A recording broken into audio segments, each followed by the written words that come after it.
Но все, что выходит из рамки твоего понимания, твоих ожиданий, оно все может раздражать, да? В миграции происходит это. Да, многие даже из народов здесь поверили в то, что их просветили. Я всегда говорю, что я из тех, кто уехал, и из тех, кто остался. Я здесь прожила от 14 до 26 лет. Здравствуйте, дорогие друзья! Вот мы едем уже по провинции Тукуман. Когда мы жили в Буэнос-Айресе, часто мы ехали из Буэнос-Айреса, да, вот до провинции Сальты, до провинции Хухуй, Тукуман, возвращались иногда по Катамарке.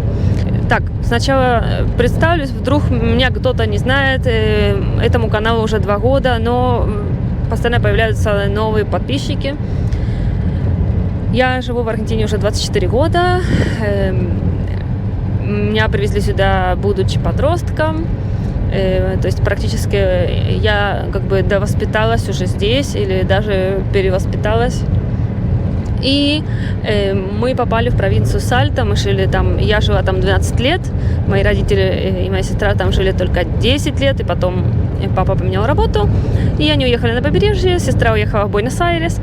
А я еще осталась доучиваться в университете, так как менять университет мне бы продлило еще лишние годы учебы, так как у нас программы немножко разные в каждом университете, даже если учишься на одну и ту же профессию. И получается, когда я уже заканчивала университет, я тогда тоже поехала в Буэнос-Айрес, потому что моя семья уехала, мои друзья уехали. Но к тому времени я очень-очень полюбила Сальту. Ну, прям очень полюбила Сальту, и до сих пор у меня есть ностальгия. Я уехала из Сальты уже, так, это 2013 год был, 2013 год, то есть уже прошло практически 12 лет, и всегда хочется вернуться, это мой дом. То есть, ну, самый мой дом сейчас это провинция Кордоба, но все-таки там у меня как бы остался кусочек моей души, и поэтому это видео будет немножко об этом, да, это не туристическое видео, хотя контент есть на русском языке, если кому-то нужно на русском, я советую всегда смотреть и на испанском, то есть если вы хотите посмотреть пейзажи, узнать больше о быте, о различных типах там отелей, посмотреть на все эти места с дронов. Это все есть уже в Ютубе. А в этом видео я буду рассказывать со своей точки зрения, мои ощущения. И немножко вспомню, вот как произошла вся эта трансформация, пока я жила в Сальте. И как я сначала полностью не понимала это место. И как я чувствовала себя потерянной, как я жила в депрессии несколько лет, и как я потом из этого выкарабкалась, и получилось так, что в итоге я чувствовала, ну так, у меня было ощущение счастья только из-за того, что я находилась там.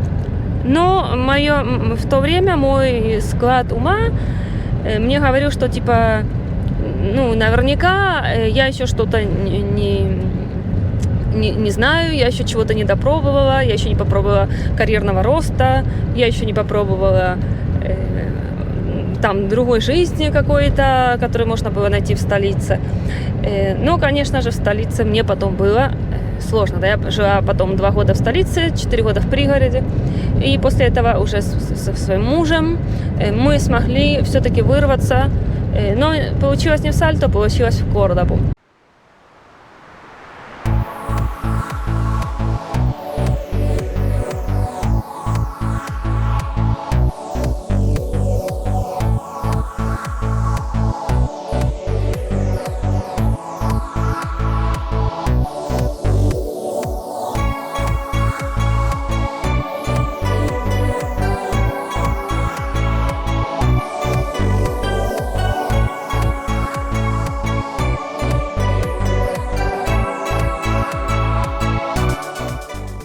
Мы проснулись, это был наш перевалочный пункт.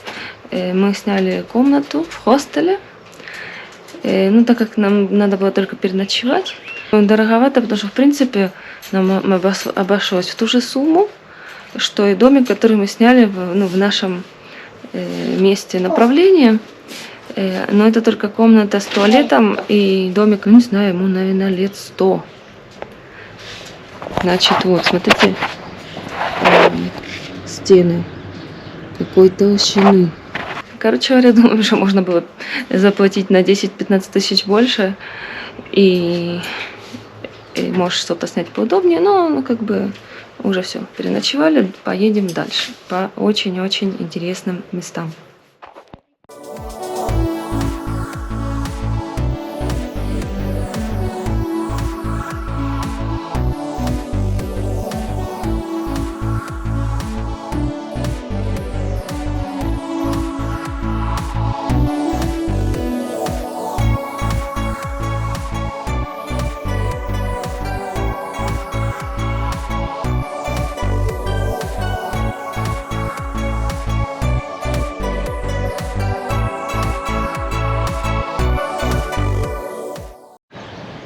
Значит так, мы решили сделать маленькую, коротенькую остановочку в Кафашате.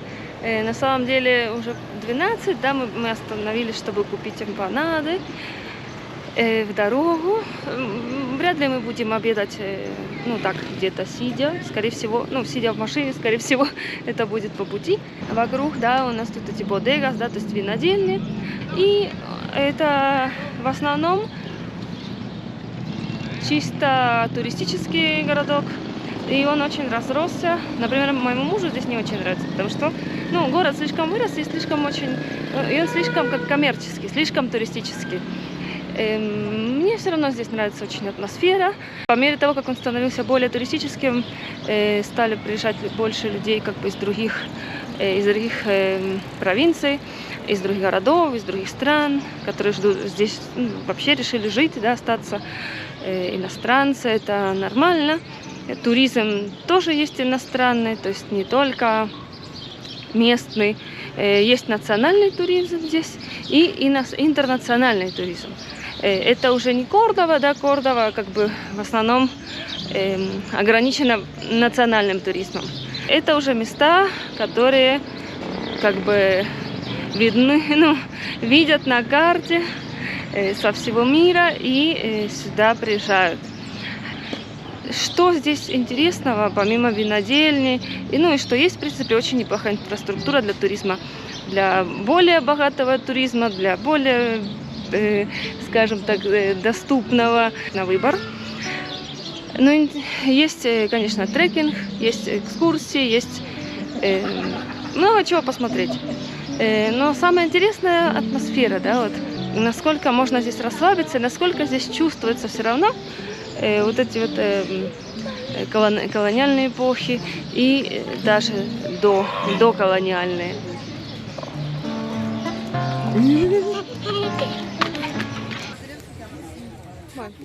Creo que esta que sigue es la farmacia.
наш первый день из полных дней здесь, вот в Секундас.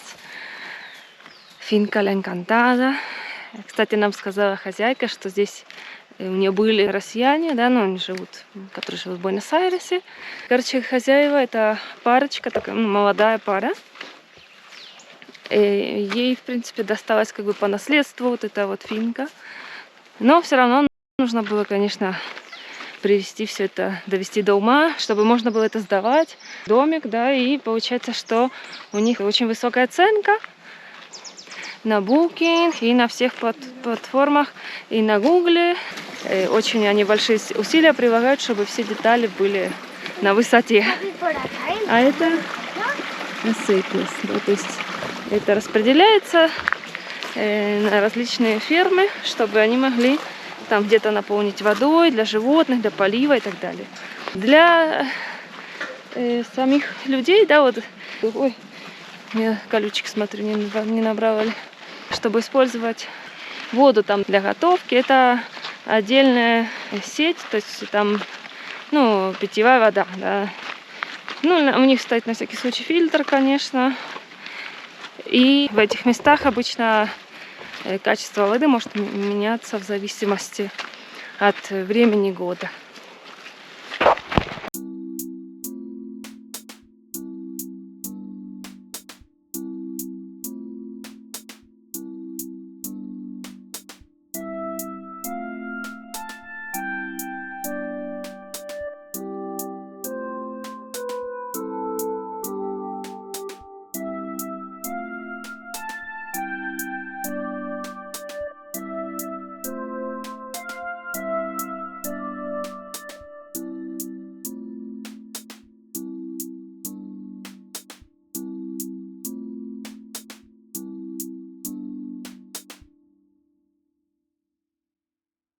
А давайте тогда немножко продолжим о такой теме, о которой я не очень-то говорила. И даже не просто будет о ней говорить. Все-таки каким образом мои чувства по Сальте поменялись, да? Как это случилось? Какими они были раньше? Я всегда вспоминаю про мои первые впечатления. Вот, во-первых, сам город, да, и все, что вокруг. То есть с самого города видны горы вокруг. И потом мы жили в хостеле, и вид был на Анды, да, то есть на запад, потому что на востоке тоже есть горы, но такие более серрос, да, то есть более небольшие, как вот у нас, как у нас в Кордобе. И я смотрела на эти горы, они были зимой, они были без растительности практически. И с утра, когда солнце выходило с востока, да, и вот светило на запад, они вообще выглядели фиолетовым цветом. Я не понимала этого. Я не понимала, почему холодно зимой. Почему... То есть как бы не нужно было сапоги и шубу носить. Но я почему-то думала, что вообще холода не будет. Но зимой там холодно, зимой сухо. Хотя бывают дни по 30 с чем-то градусов. В общем, ну, вся эта вот эта ерунда, да, вот даже не ерунда, даже некоторые из этих вещей, они вообще классные. В общем, это классно иметь и зиму такую не очень сильную, и лето, и, то есть не то чтобы зимой, летом одним цветом, да, а вот все равно есть сезоны. Но все, что выходит из рамки твоего понимания, твоих ожиданий, оно все может раздражать, да. В миграции происходит это. Еще зависит, конечно, с каким подходом люди приехали, или человек приехал в новую страну. Какой у меня мог быть подход, да, в 14 лет ты больше как бы на эмоциях. И с одной стороны, это может быть легкий возраст для миграции, но с другой стороны, это может быть очень тяжело. То есть тебе проще будет выучить язык, например, да, ну, как бы мозги уже сообразили механизм твоего изначального языка и какой-то там еще, может, если ты там пытался там английский какой-то учить, и ты можешь учить новый язык уже с каким-то пониманием. Но много чего другого, оно наоборот бывает, как подросток, ты хочешь, наверное, чтобы все было больше как по телевизору, какие-то ожидания, да, как, чтобы все было больше как в кино. У меня такое, по крайней мере, было ощущение, что ты ожидаешь больше от мира, ну или от страны, чтобы оно тебе как бы помогло прийти к вот какой-то модели жизни, да, к какой-то мечте, и ты еще не осознаешь, насколько все зависит именно от тебя. У тебя еще нет ответственности, да, ты еще не понял, что такое ответственность. И поэтому бывает взрослым людям в этом плане иногда проще мигрировать. Но еще все-таки будет зависеть от того, насколько они успели повзрослеть за прожитые годы. Я к 14 годам нифига не успела повзрослеть. И потом мне было очень сложно, и меня как бы жизнь заставила повзрослеть и поменять свой взгляд на многие вещи. И будучи еще подростком, я еще училась в школе, наверное, мне было лет 16-17. Из туристической фирмы нас с мамой пригласили на такую как бы стажировку, чтобы потом переводить для русских, да, чтобы быть гидами-переводчиками. И мы, получилось, бесплатно съездили в несколько поездок, в несколько туров, чтобы ознакомиться с содержанием, да, вот, рассказов гидов, да, чтобы потом это можно было переводить для русскоязычных, для русскоговорящих туристов. Так вот, нас повезли в Качи, нас повезли в Сан-Антонио-Лес-Кобрес. В Сан-Антонио-Лес-Кобрес там, получается, несколько часов едешь просто по пустыне, по Альтипляно. Это пустыня, которая находится на высоте более 3000 метров над уровнем моря. То есть оно как бы в горах, но на самом деле ты не видишь особо гор, да, то есть горы, некоторые верхушки достигают 6000 метров, но как бы ты уже на 3000 находишься, да, и как бы любые горы, они не такие высокие, кажется, да. Плюс это пустыня, камни, песок и какие-то там небольшие кустарнички. Можно увидеть живность, да, какие-то гуанакос, викуньяс. Ламы сами не бегают там, да, ламы и альпака это уже домашние животные считаются. И ты можешь ехать много километров, и ни с того ни с сего посреди этой пустыни раз домик, живут какие-то старички со своими ламами или там козами.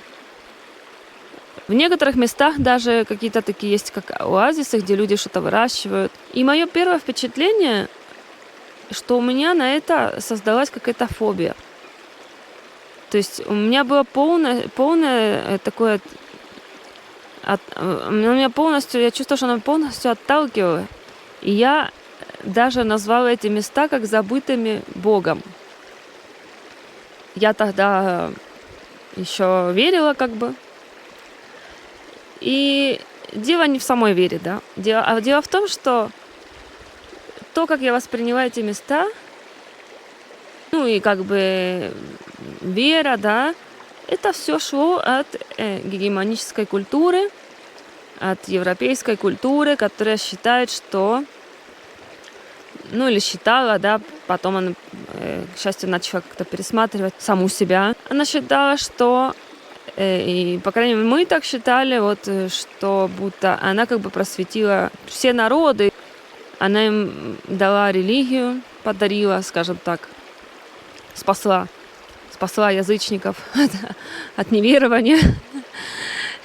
И все им, типа, да, и технологии показала, там, типа, оружие и так далее. На самом деле я смогла захватить, потому что оружие это было у европейцев, на более высоком уровне. Вот. И с этой точки зрения ты можешь вот так посмотреть на места, да, как-то так свысока. Вот. А почему они, получается, почему?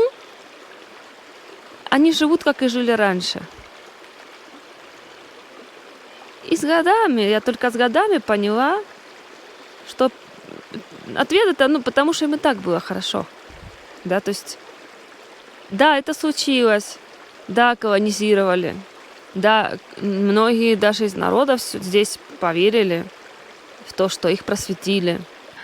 Так вот, в Сальте, конечно, природа более такая вот тропическая, наверное.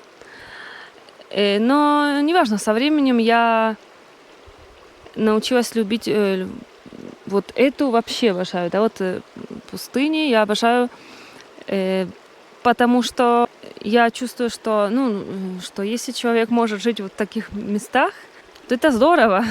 Это, наоборот, это здорово. Все, что здесь есть, даже вот, что доходит электричество, что можно даже как-то зарабатывать деньги, что-то даже делать на земле, там что-то выращивать, где мы сейчас находимся. Все чувствуется волшебным, да, то есть просто вот эти попугаи у нас черные летают, которые почему-то здесь превратились в черных. И вот это даже речушка, да, ручеек, это просто волшебство, магия какая-то, да. В общем, все, что вокруг, на самом деле, и климат вообще даже, да, вот сейчас в Кордобе 30 с лишним градусов, в Буэнос-Айресе вообще было 38. У нас здесь максимум сейчас 28, ночью 14.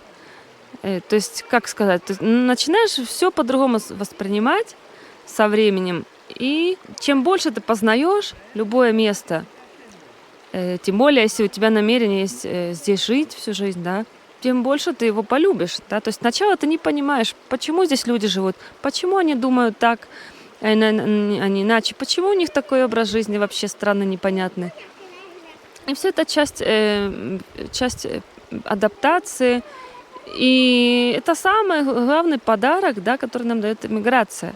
Это именно понимание. Да? И чем ты больше понимаешь, тем больше ты можешь понимать что-то еще новое и осознавать. Ну и в то же время умение ценить также. Да? Я всегда говорю, что я из тех, кто уехал, и из тех, кто остался. Да? Потому что мы уехали, хоть и меня увезли, скажем так, да, я была несовершеннолетней, мы уехали из Украины. Вот. И в то же время здесь я из тех, кто остается, потому что у меня всегда были возможности уехать. Не всегда, но со временем они действительно стали появляться. И сейчас у меня они есть, да. Но я выбираю остаться. Почему, я уже в одном из видео объяснила. Я к тому, что один из сложных моментов, таких переломных для меня, это было именно понять природу, да, именно понять новую природу, потому что меня воспитали с определенной моделью, вот какая природа считается природой, и правильной природой, и типа, красивой природой, и какая должна быть зима, какая должна быть весна, какая должна быть лето и осень. И точно так же, понятное дело, что происходит со всем остальным. Потом у меня еще были проблемы, скажем так, с культурой. Да, у меня были проблемы с культурой Сальты, когда я уже была повзрослее, и эти же проблемы я уже воспринимала, будучи уже аргентинкой, и по менталитету, скажем так, я тоже думаю, что у меня уже была какая-то адаптация уже почти полная. Но вместе со своими друзьями, которые родились в Сальте, всю жизнь в ней прожили, мы критиковали, например, что общество очень традиционное, что нет особенно культурного движения, да, все, что оно там начинается, оно потом погасает. Кстати, именно в Сальте я открыла радио, оно называется «Глам». Уже давно не слушаю, но в течение многих-многих лет я его слушала, даже живя в Буэнос-Айресе. И там я услышала странную музыку, думаю, что это такое вообще, да? Это была музыка, в основном, как говорят, independent рок или инди-рок. Потом еще какие-то более альтернативные стили. И после этого я подалась вот в эту всю альтернативную культуру. То же самое потом со временем у меня произошло с кино. И в связи с этим у меня появились какие-то, скажем так, потребности, да, вот пойти в какой-то паб, и чтобы звучала эта музыка, там пойти куда-то в кино, и чтобы было специфическое вот это кино. И в Сальте этого всего у вас практически не было. Это тоже было мотивом критики, да, вот мы с друзьями критиковали, вот, блин, куда нам выйти, но не та музыка, да, вот не то, что нам хочется. И это, скажем так, это были больше уже претензии, молодежи, да, которой хотелось бы жить в более крупном городе, где всего есть больше, да, выбора есть больше.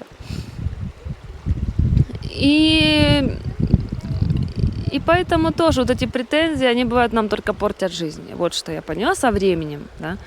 И со временем я еще поняла, что здесь, по крайней мере, в Аргентине, я все равно смогла найти свою группу, да, людей, с которыми мы разделяем интересы. И мы можем вместе там слушать музыку какую-то мы захотим, и говорить о кино, о том, которое нам нравится. То есть я перестала предъявлять претензии к какому-то окружению, к окружению, к среде, потому что я знаю, что я могу из нее все равно выбрать то, что мне будет нужно, то, что мне будет удобно, да. И в любом окружении, и в любой стране, в любом месте, везде встретишь удивительных людей. И бывает, эти удивительные люди тебя удивят совершенно не своими вкусами, не то, что они смотрят, и что они читают, и что они слушают, да.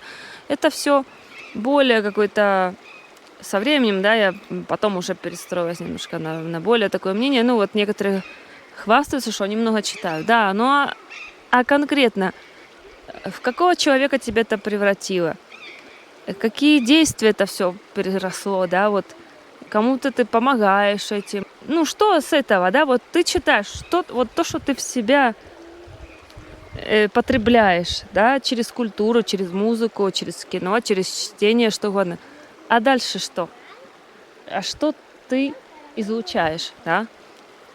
И вот, конечно, когда уже это понимаешь, то жизнь меняется, да, и претензии уже как бы исчезают, наверное, что ли.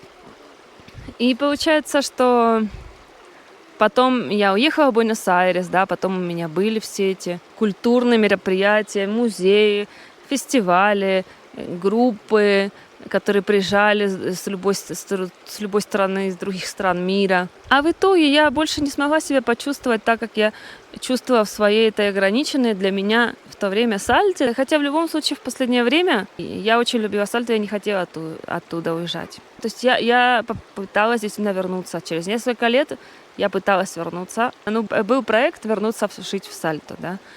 И он как бы продолжает существовать. То есть сейчас будущие проекты у нас в Кордобе, но мы с мужем все равно как-то не можем избавиться от идеи, что все-таки нам хочется пожить в Сальте. И не только пожить, а на самом деле у меня такое ощущение, что мне хочется пожить именно последние свои годы в Сальте, да. Я не знаю, либо в городе Сальте, либо вот в таком месте, как здесь. Мне еще хочется пожить, я, конечно, уже говорю, мне хочется пожить и в Бразилии, мне хочется пожить даже в Мексике, хотя бы в Бразилии, то уже было бы неплохо. Но рано или поздно у меня такое ощущение, что я вернусь сюда.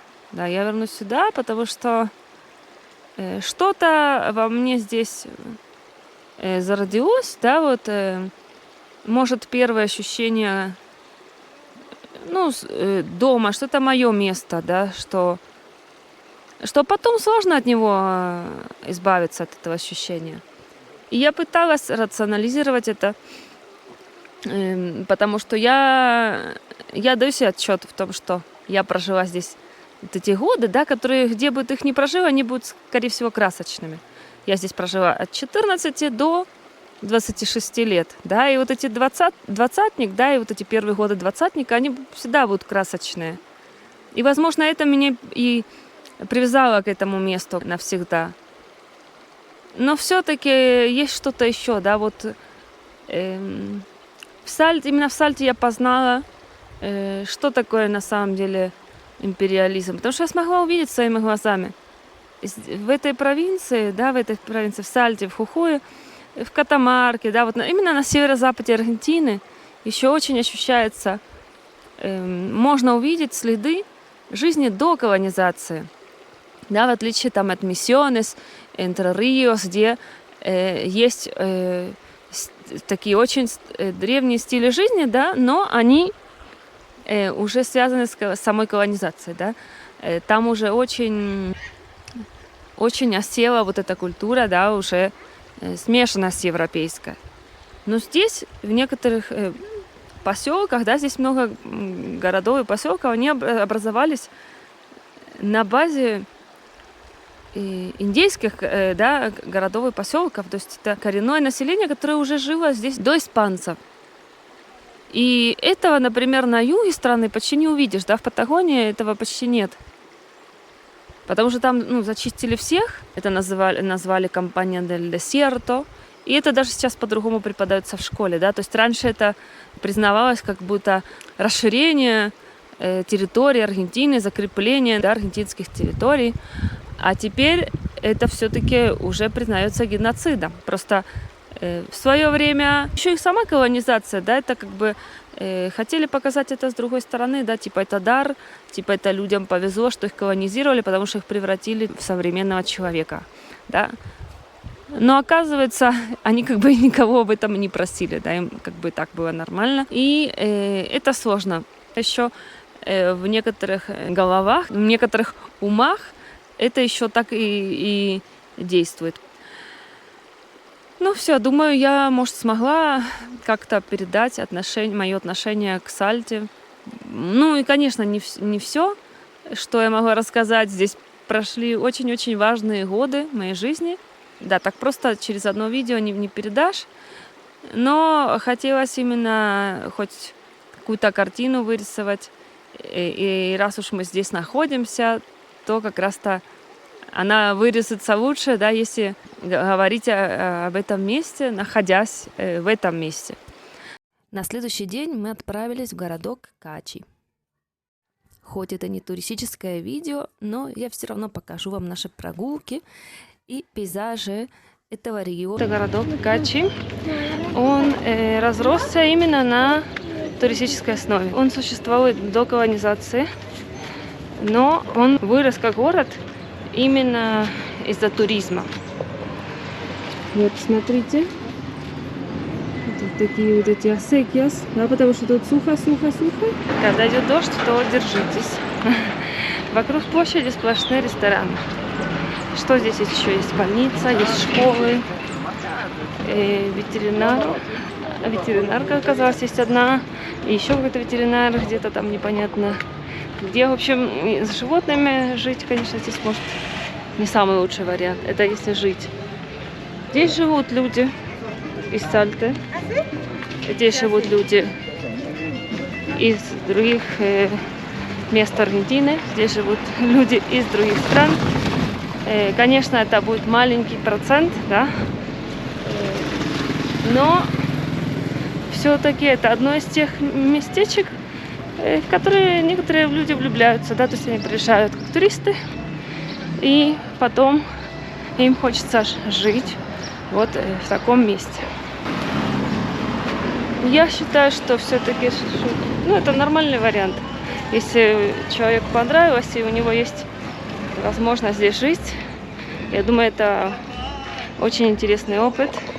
Мы находимся на 2300 метров высоты, да, над уровнем моря. Это климат такой сухой, некоторым людям очень помогает для каких-то вот болезней, связанных с дыхательными путями. Да, то есть это очень сухой климат.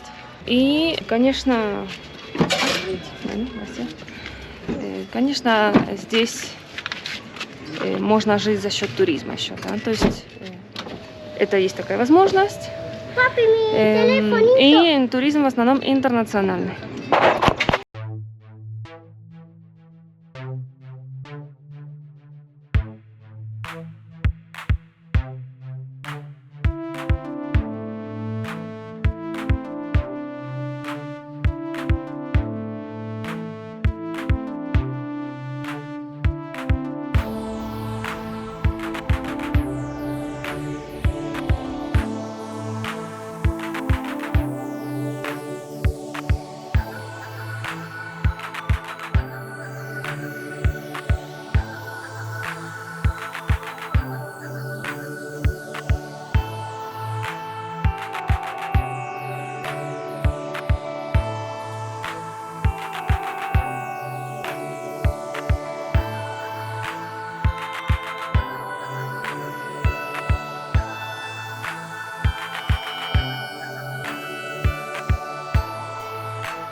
Затем мы опять вернулись в Секвантас.